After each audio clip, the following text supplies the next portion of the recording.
Hey guys, இன்னைக்கு எங்கள் வீட்டில் என்ன லஞ்சுன்னு பார்க்கலாமா? பாப்பாவுக்கு வந்து ஃபீவர்னால இன்னைக்கு வந்து ரசம் தான் வச்சேன்.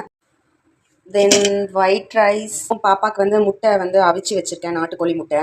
நிறைய பேர் வந்து முட்டை வந்து கொடுக்கக்கூடாது அப்படின்னு சொல்லுவாங்க ஃபீவர் டைமில். அப்படியெல்லாம் கிடையாது, கண்டிப்பாக கொடுக்கலாம். ஏன்னா வந்து அதில் தான் வந்து அவங்களுக்கு நிறைய சத்து இருக்குது. ஃபீவர் டைமில் தான் வந்து அவங்களுக்கு நிறைய வந்து சத்தான உணவுகள் தான் நம்ம கொடுக்கணும்.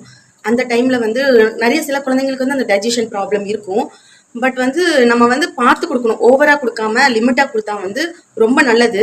சீக்கிரமாக அந்த ஃபீவர்லேருந்து அவங்களுக்கு ரெக்கவர் ஆகிறதுக்கு அது ரொம்ப யூஸ்ஃபுல்லாக இருக்கும்.